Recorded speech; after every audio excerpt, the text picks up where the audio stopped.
বৈষম্য বিরোধী ছাত্র আন্দোলনে ছাত্র জনতার গণ অভ্যুত্থানে গত ৫ আগস্ট প্রধানমন্ত্রীর পদ থেকে পদত্যাগ করে দেশ ছেড়েছেন শেখ হাসিনা। এরপর থেকে আত্মগোপনে রয়েছেন আওয়ামী লীগের নেতারা। শেখ হাসিনার দেশত্যাগের পর প্রথম কয়েকদিন ভিডিও বার্তা দেন তার পুত্র সজীব ওয়াজেদ জয়। পরে অবশ্য তিনিও নীরব হয়ে যান। এদিকে বেশ কিছুদিন নিষ্ক্রিয় থাকার পর থেকে আওয়ামী লীগের ভেরিফাইড ফেসবুক পেজে বেশ কিছু ভিডিও কন্টেন্ট আপলোড করা হচ্ছে। সেখানে এক পোস্টে নেতাকর্মীদের দলীয় সব খবর এবং তথ্য পাঠাতে মার্কিন যুক্তরাষ্ট্রের একটি নম্বর দিয়ে হোয়াটসঅ্যাপে যোগাযোগের জন্য অনুরোধ করা হয়েছে।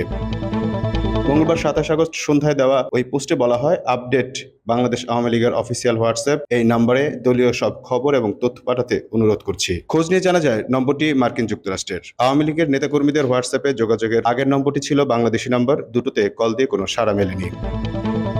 বৈষম্য বিরোধী ছাত্র আন্দোলনে ছাত্র জনতার গণ অভ্যুত্থানে গত ৫ আগস্ট প্রধানমন্ত্রীর পদ থেকে পদত্যাগ করে দেশ ছেড়েছেন শেখ হাসিনা। এরপর থেকে আত্মগোপনে রয়েছেন আওয়ামী লীগের নেতারা। শেখ হাসিনার দেশত্যাগের পর প্রথম কয়েকদিন ভিডিও বার্তা দেন তার পুত্র সজীব ওয়াজেদ জয়। পরে অবশ্য তিনিও নীরব হয়ে যান। এদিকে বেশ কিছুদিন নিষ্ক্রিয় থাকার পর থেকে আওয়ামী লীগের ভেরিফাইড ফেসবুক পেজে বেশ কিছু ভিডিও কন্টেন্ট আপলোড করা হচ্ছে। সেখানে এক পোস্টে নেতাকর্মীদের দলীয় সব খবর এবং তথ্য পাঠাতে মার্কিন যুক্তরাষ্ট্রের একটি নম্বর দিয়ে হোয়াটসঅ্যাপে যোগাযোগের জন্য অনুরোধ করা হয়েছে।